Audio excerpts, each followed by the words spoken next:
So there are two main parameters that we're going to look at, and that is cytoplasm and the cytoplasm should be even, dense, finely granulated, or I kind of like to say that they're sandy looking. These are two that I kind of like right here. See how they're pretty even in color. This one's not so much, but these are pretty nice. Something you may run into, and I know, who was it yesterday, talked about the lipid droplets in the embryos. So you can also see them in your oocytes. And these here are stained with Sudan red so you can see them a little better. But here is more of what you're going to see under your scope. And these can be kind of evenly dispersed throughout your oocyte, and that makes them kind of hard to see. Or they can be centralized, and that's what makes them really kind of ugly like that. And then color needs to be uniform. You can see these down here. They're not kind of looking like the rest of these. There's all different colors in this group, so not really uniform. And some of those lipid droplets will make them kind of blotchy or, not so uniform if they're concentrated in one area of the oocyte as opposed to another. And you need to just look at the whole group of oocytes. Don't just pick on one, and that's going to make you call the whole group poor. This is what I like to call the little soccer ball, because I think that's what it looks like to me. And during ovulation and after, it will facilitate the exit of the oocyte from the follicle, and it will help that oocyte be captured, and it will transport it to the fertilization site. And I realize that this may not apply to us in OPU procedures. This is more in vivo. So, and during fertilization, your cumulus also plays a role by increasing the number of sperm around the oocyte, and it creates a microenvironment that's conducive to sperm capacitation. Thanks, Stanton. I messed up and made a whole bunch of big words in my presentation. Yeah, we're not going to try the rest of this. And it also prevents changes in the oocyte that would make the environment unfavorable for fertilization. So this is kind of what the cumulus is going to look like. These are your cumulus cells right here, these two layers right around the zona pellucida. And then these are your granulus cells out here. And they're going to look just a little bit different, but they also need to be tightly compacted and attached to that oocyte. Now we're going to talk about our grading scale. We've changed this in the past year or so. So when we were grading our cytoplasm before, we had excellent, good, fair, and poor. The way we grade it now is we just have good, fair, and poor. We did away with the excellent. Most of your oocytes are going to fall in these categories, but you need to be careful that if you didn't take the time to really evaluate the entire group, don't just default and call them fair. They may be in that group, and more than likely they will be, but that will skew our data. And if a donor produces all E's, there's no way that she's going to have good cytoplasm. So you need to make sure that if she has a whole bunch of E's, that you're calling those poor. Now we're going to talk about our cumulus grades. And these kind of changed recently too. We used to divide them up into 5 groups. It was A, B, C, D, E. And it's kind of hard to track your development rate by that unless you take all of your A's and fertilize them, and take all your B's and fertilize them. And that would be a lot of aspirations and a lot of data to collect, and it's kind of a hard experiment to run. So what we ended up doing on the grading scale now is you group our A, B, and C together, and that means that the zona pellucida has a full or nearly full complement of cumulus cells. Granulus cells are compact and tightly adhered. And your D's, we kind of call those denuded. They're unlikely to have granulus cells, and they could have missing layers of those cumulus, so you could see part of the zona pellucida. And this is kind of a good picture of those there. These are your A's, B's, C's, and a completely denuded one. Then we have our E's. They are evil. And sometimes you can see these in the dish. For lack of a better term, they kind of look like a lot of mucus, like a booger, just It's great. So these are partially or fully expanded. The outer edge of the cumulus and granule cells are starting to expand or have. And they will not fit in the end of your pipette. The cumulus is going to be darker. It could be clumped, degenerated, and yeah, they're not a lot of fun. And you'll see these when you're trying to move them. You got to pick them up out of your dish, and they're just hanging out. And debris and other oocytes will get stuck in them. We really don't like them. So these aren't necessarily the grades. This is just how we mark the pictures. But here was a good oocyte, and then you can see these are different kind of E's you could see. This one I actually had. This one wasn't too hard to separate.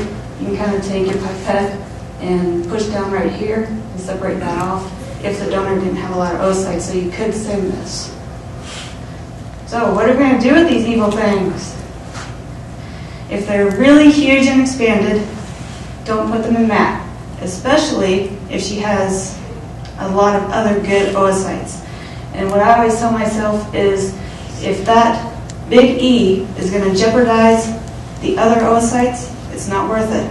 Because the people that are unloading them in the lab, when they go to pull them out with those mat tubes, they really don't want to see that and then put it in a dish and all of your good oocytes are stuck in that. Am I right, Emily? Emily's laughing. So, there is an exception to the rule. If your donor only produces E's, you got to give them a chance. So what do you do in that situation? You need to remove as much of that cumulus as you can so that they're easy to handle and they will go into your mat tube.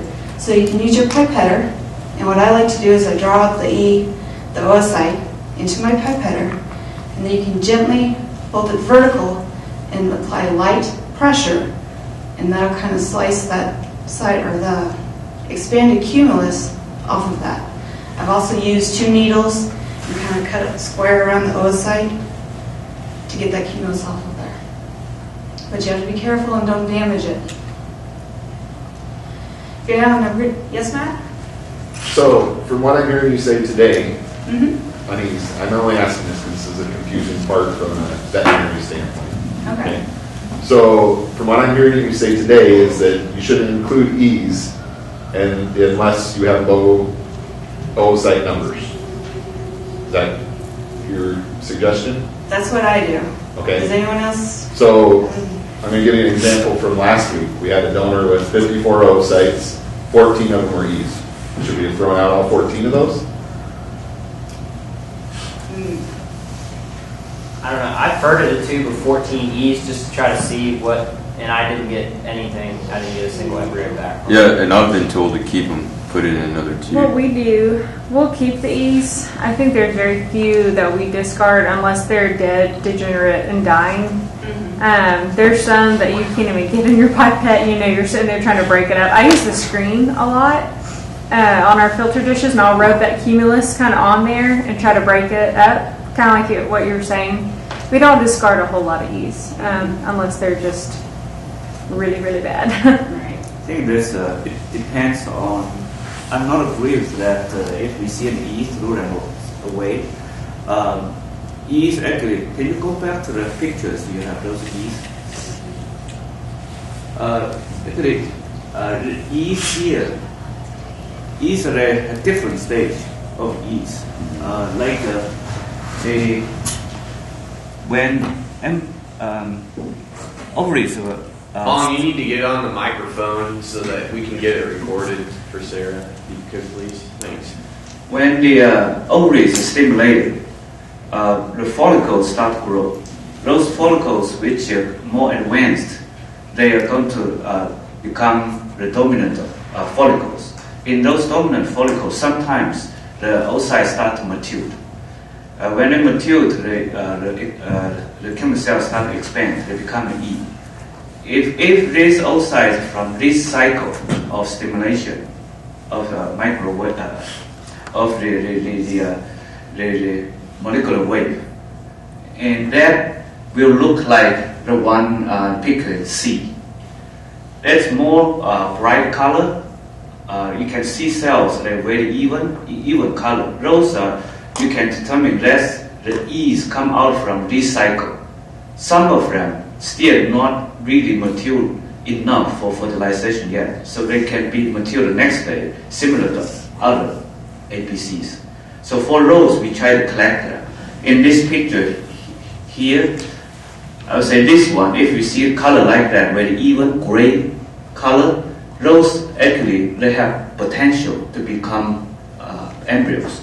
Those I will encourage use the technique that Kara just talking about.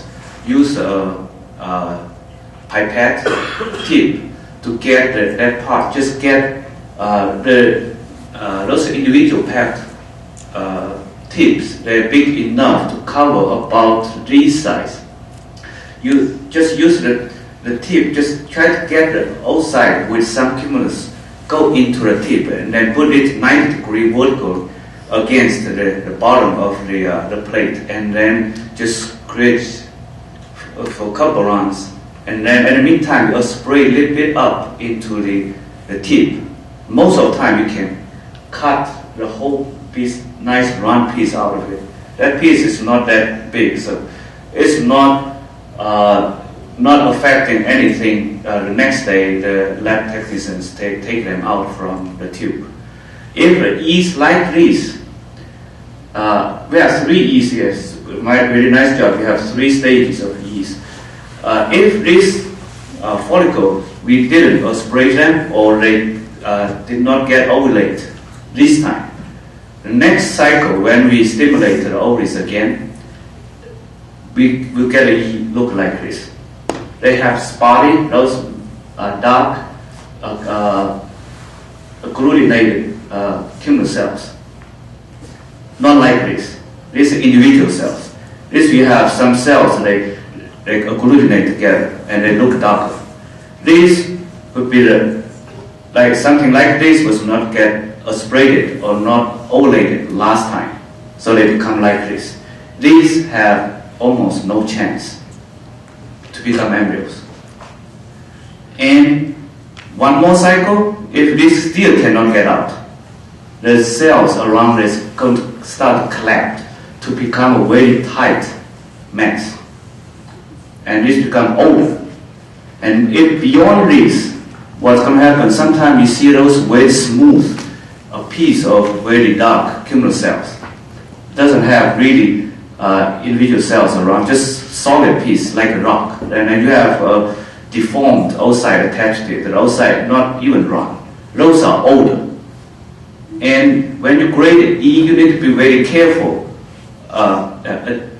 Like if this become older, the oocyte will be extruded, and then you have half of that mass is a solid piece of cumulus cells, and then the other half is the oocyte attached to it. I think everyone who searched will have seen that. If that piece of cumulus cells go away and then become a isolated, no any cell attached oocyte, a lot of people grade that a D. Actually, that's the worse than the evil, the E's here. Those are very old E's.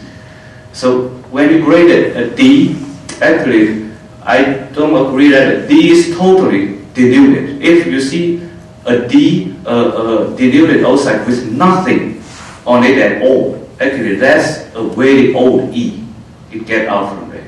A D, it doesn't matter how you strip it, it always has some cells attached to it. So that's the difference. So if oocyte has nothing attached to it at all, that's older than this. So those you still grade them as an E. It's the definition of D is actually the word D is not denuded. It's A, B, C, D. The D is not denuded. It's denuded, partially denuded, but still you see some cumulus cells attached to it. If a denuded E doesn't have a single cells attached to it, that's very easy to distinguish. Does that make sense? So, Hong or Kara, from what I'm hearing today is if we cut those down and put them in there, we shouldn't get the long stringy, all that kind of stuff on the next day, right? So if that's, you said that that's the one big downfall of why we don't like to include these, right? is because of the effect the next day and getting other things Yeah. trapped in there? Those- Are there other things from a physiological standpoint as far as those embryos or cells continuing to break down and atrophy that could potentially have a negative effect on the other oocytes the next day? Or is it just the opportunity to get caught up in the mucousy stuff? If you just put the whole mass, and not only one, you have several of them in the tube, that's going to have negative impact because so many cells, they highly, active cells. They breathe very heavily. They produce a lot of CO2 in the shipping tubes. It's going to change the pH in the tube. Usually the next day when the tube arrives into the lab, you see the colors very yellowish because you have too many of this. So if you include this in the tube, you must remove the cells around using the technique we're just talking about. Or if you're not good at that, you use 2 needles to play like a scissors to cut. We've also put E's. If we have a cow with a lot of oocytes, 60 oocytes, she'll have 40 or 50 that are good A, B's, and C's, D's. We'll stick the E's in another tube. We've done that before by themselves, and then separate them out in the dish how we want. We've done that before just to keep them from being in contact with the good. Yeah, if you really put the E, if you put the E into the tube, we will encourage everyone to use the technique we just talking about to remove these cells. Actually, it's not difficult to do. I trained several people. It's harder at the beginning, but Brad here, Brad is the first person I taught to do this. It's hard at the beginning, but I think he was able to do it. And especially when you need to keep up speed, using 2 needles is going to be very slow. If you use your tip to cut, it's much faster. If you get used to it, it's very easy. It's not that difficult. You can cut the first time, you might not get, because if this oocyte is in the center, you cannot get it in the tip to cut it. You can cut from the side. You cut this piece out, and then you close it to it. You'll be able to get the oocyte into the tip and cut it. If you cannot, the first or the second time you cannot get the oocyte in there, you can cut from the side.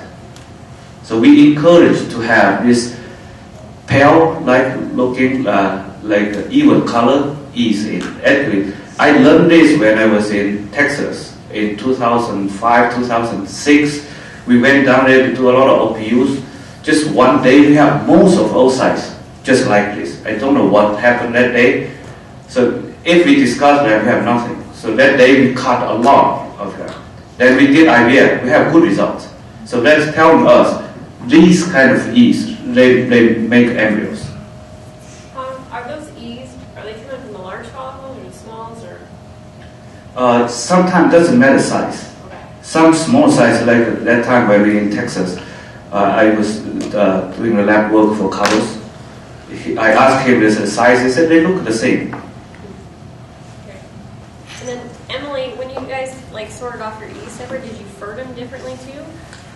This was just one. We don't have it a lot. Usually, we see 2 or 3. So this time was about 14 or 15 in this cow, and we got as much as we could off there. But we need to separate this cow anyway, so we just divided it off. It's kind of funny. Barb was the one that wanted to see how that turned out. I told her I do not remember. I wish I did. I wish I followed through how those developed. I did fertilize them Everyone separate. have a lot of yeast. Everyone's like this size. Uh-huh. That will compromise your result. Because if you put this in the food plate, that's going to be huge. That's going to change the pH Right. of the food medium very quickly. Right. Thank you, Mom. Does that answer your question, Matt? Yes, thank you.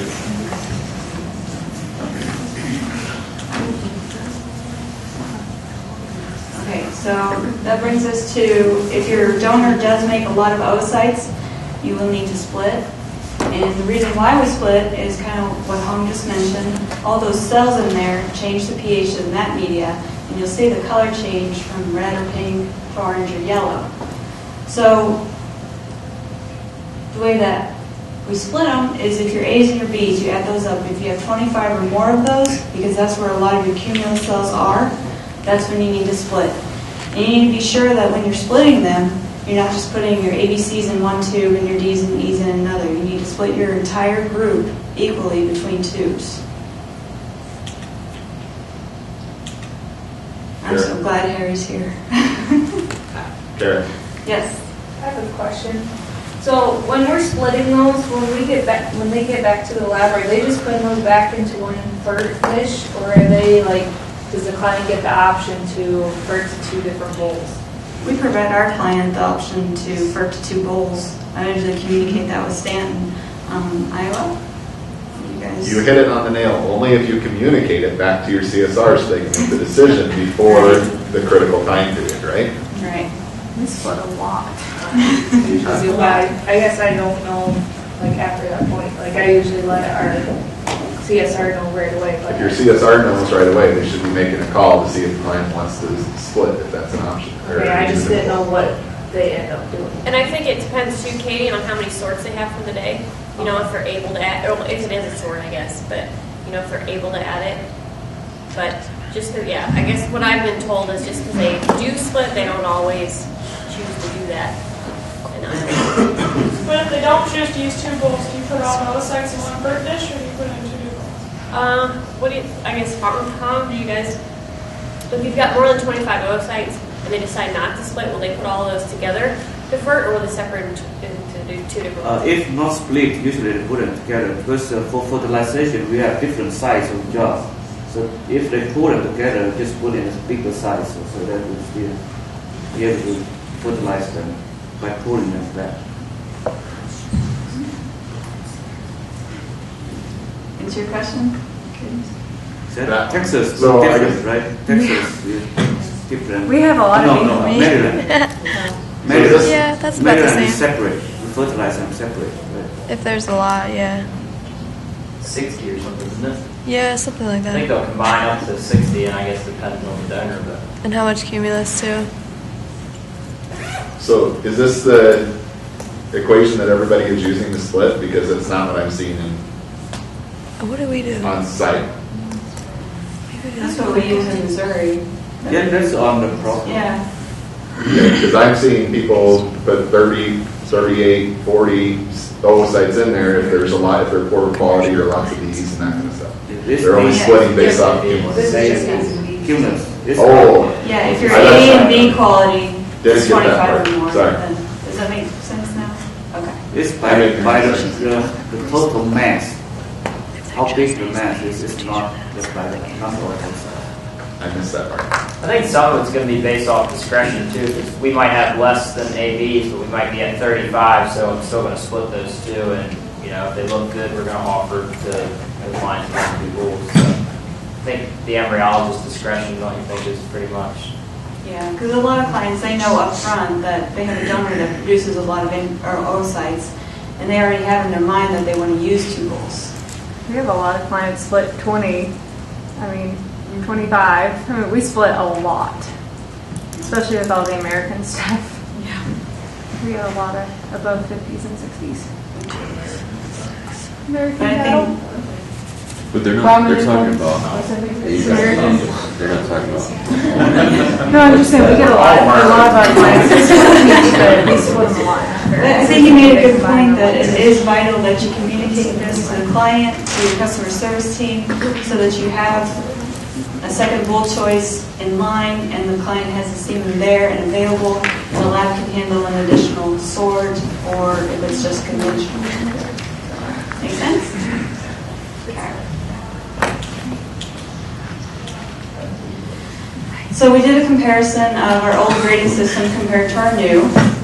And what we're looking at here, this number up here, or down here, is from January 1st of 2014 up until September 2nd, 2015, when we changed our grading system. And this is where our other grading group would be. And as you can see, there's not a whole lot of oocytes that fall into that excellent category. And a lot of them kind of live here. So what we're looking for is this split here, and these are separated by alphabetical order, so the grid would actually be up here if we're looking at this as it is on our paperwork. we were hoping to see about a 5% difference between our development rates in the 3 groups. And I guess that represents a good split in the grading and helping set up client expectations. So in 2016, we don't have a whole lot of numbers to go by just yet, but you can see the split there. Good job. What's the feedback from the embryologist? It should be much easier too than having to separate them all out. I think it is. I feel like it is. What does everybody else feel? Is it easier to split them out this way? Yeah, for sure. I think the feedback on this for individuals, I think it's no different than grading embryos because we've implemented the system and it's really a system we've made up. So we have no idea what the numbers should be. We know what our overall average is, but you know, if we're calling something good, we don't really know what to expect for that, or at least if you're not following up on your EDR rate. So when Kara was putting this together and Harry was running the numbers, that was one thing that it was like, well, what should the numbers be? We don't really know. So maybe we should look at it as we should have a range in between what the differences should be in between each grade, because if there is no difference between the fair, goods, and poor, then there's no value in having a grading scale. So, but on the other hand, as an embryologist, if you're not getting the feedback or if you're not taking the time to do it yourself, you have no idea where you rank and what you're calling things. So, and this information I think is really valuable for embryologists to have. And it's just a matter of how we get that information to you. If I can just interject a second, because Please, yes. there's definitely in the data, when we accumulate the larger group of numbers, there's definitely a good, fair, and poor that comes out in the data. But then let me back up a second. I love every one of you embryologists, and so what I say from this point forward has nothing to do with how awesome I think each one of you are and how important I think each one of you are in what you do for Transova. And you guys are often, well, the oocytes are kind of the front line, but on the grading side, you're the back line. But so what you do is very critical for the success of Transova. And so understanding these grading differences can help our clients and help Transova. But what is in the data is that some of you are tracking with this and there's a definite distinction between good, fair, and poor, and some are not. And so we haven't had the feedback mechanism available to provide that to you guys. And so I would encourage you, you can follow up with me. I'll go through your numbers with you specifically. I'll work with whomever I need to work with, because I think it's really important that we follow through with this, because there is that distinction between there, and we can potentially guide or help the clients make better decisions because of that. And so that's the short version. I can continue on about numbers too long. So again, if you have any questions, feel free to follow up at any time. Thank you, Harry. And he brings up an excellent point, great segue into a couple action items that maybe we were discussing. And one of them was, the first is really easy. These blank ones here. We're missing out on a lot of data. So I understand that sometimes we're on a time crunch and it may not get marked, may not get entered, but I think that there's some value here that we're missing. So if we could try to capture this will give us a little bit more number up here for more data. So wherever we're losing that, maybe tighten that up a little bit. And then the second one, like Harry was mentioning, I think Iowa has a really good protocol in place to make sure on the embryo grading that the embryologists are all in sync, because Hong's working with them and looking at the embryos with them and making sure that they're graded the same way, right? Do we need to be doing something similar with oocytes to make sure that we're all uniform, and what does that look like? Yeah, that's good. Good idea. We need to do that. I think everybody should get to spend time with Tom. Yeah, there's one thing here. I say if the more you spend time to look into the outsides, every time, every single OPUs you look into it, you're going to recognize the outside much better. In the long run, what you can do is that you'll be able to tell, like today, overall the outsides look worse than last time. So then you can talk to the vet and the client, maybe give some feedback. Is something going on in the donor host? And it's by your experience. The more you look at this, you see now our prediction, not prediction, but our grading now really reflect in the results. So which tell them we are heading in the right direction. The longer you do this, the more experience you gain. You can give feedback to the donor management. Like in my experience, I did a lot of those terminal cows. I did more than 10 cancer cows. Those cow die of cancer. I look at the outside from a cancer cow. I remember how they look like. So then there's 2 times when I was on farm, I look at the outsides. Look to me, it's familiar to me. So I asked the client, you check your cow might have some situation, look like a cancer to me. That one time is in Siemens. Next time I went there, they say, yes, we checked, she has a tumor. So sometimes, the more you get used to it, you'll be able to tell the condition of the cows we are sprayed from.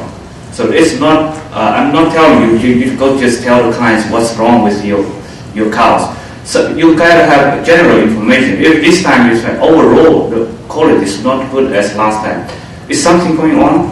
I think this will help us in the first place to improve the situation.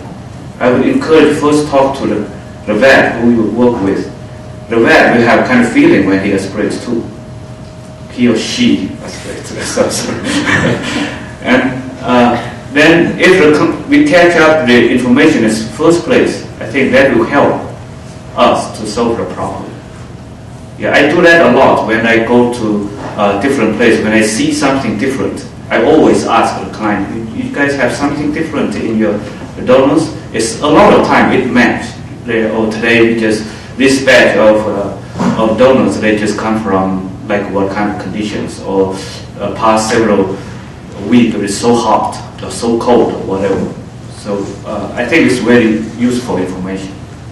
It's not only for us to know what we're going to expect result in our system. Thank you. Kara's already. No, go ahead, Matt. So you made the comment that everybody should get to spend time with Hong, and I agree with that. Everybody should get to spend time with Hong. But we shouldn't limit that opportunity to unify and get everybody on the same page, being based off of Hong being able to spend time with each and every one of you. I think as you guys work on that action item, that's something you guys can do within your regions and your centers to get everybody on the same page and work together so you guys are all on the same page. And then as Hong visits your areas, he can certainly make adjustments there, but that shouldn't be limited to just Hong's time, because there's far too many of you guys for Hong to be able to have one-on-one sessions on a regular basis. Yeah, I forgot to comment on that. Actually, we talk about embryo grading as well. It's not like everyone's training from me. That will not work. At the beginning, we have not have so many embryologists. That was fine. Now we have so many. I would say in every center, we need to have at least one person to be the standard.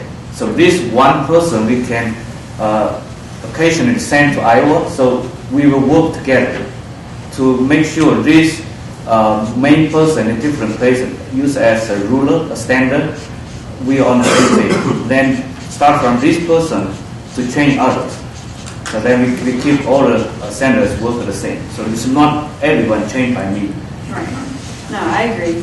Yeah, that would be the most efficient way to do it. Definitely. Good comment. Yes, Claire. How do we figure out what our range should be? Like for the good, between the goods and the fairs and the fairs and the tours? I mean, when you're looking at those sites? So, like, I know my numbers, Karen gave them to me. So I have like 250 in the last 6 months. And I know what my sum of the difference is like close to 19%, and he pulled everybody in Iowa's, and it was closer, their sum was closer to 10%.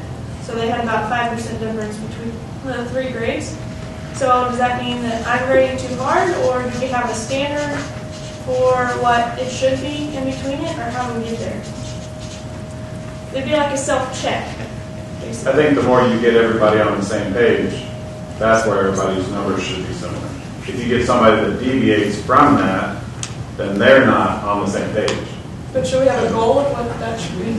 Well, I think You'll get a goal as you get more close together. I mean, as people get more close together. I think the easiest way to do that initially is to look at our overall EDR rate, which, when we tell clients what to expect for embryo development rate, it's usually around that 30%, 25 to 30% range. Now, one piece of information that I thought was interesting from Harry is when he ran the numbers, he ran it for beef and for dairy. And there is a difference between beef embryo development rate and dairy. Dairy's lower, so it depends on what type of animals that you see the most of. I mean, most oocytes that I look at, I call them fair and poor, because we're looking at a lot of dairy heifers that don't do as well. I'm jealous of the beef people because all their oocytes do well and their numbers are like through the roof. But so I think that's probably where we need to start. And in my opinion, I'm thinking that, and this is totally open for discussion, that if you're calling something fair, then that should be in line with what our average EDR rate is, and if it's good, it should be 5 to 10% above that. And if it's low or poor, it should be 5 to 10% below that. So that's just my thought, but I don't know if that's right or not. Does that answer your question, Claire? What? Does that answer your question? Not really. I think if we're all going to be on the same page, then we need to have almost. Yeah, I think because the training is not in place yet, the way maybe the difference between good, poor, fair, for you maybe is bigger than some people. So that's why you see your run rates difference big. I think that maybe we're not on the same page. Where you should put the range like this in good. I think that we try to improve that. I think if we have this training just like what we did with the embryos, I think it's going to be, everybody's going to be closer. Okay.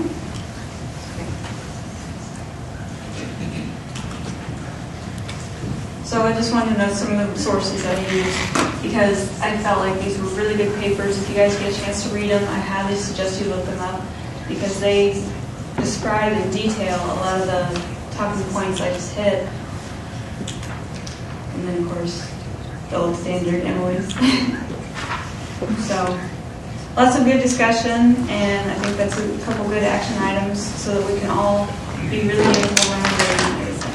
Are there any other questions, comments?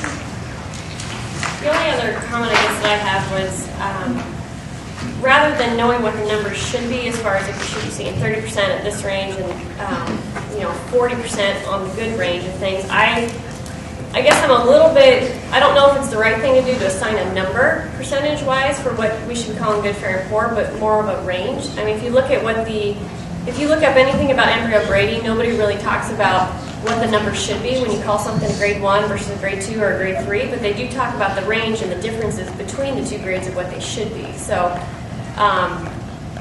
we have our own standards based on embryos that we put in or oocytes that we upgrade, and so that's kind of, maybe we need to draw our own line as far as what those numbers should be, but I don't know what your thoughts are on that, Hong, as far as if we should have a good is 40% development rate plus or minus 5%? Yeah, I think 5% difference, that's, to me, it should reflect the 3 grades.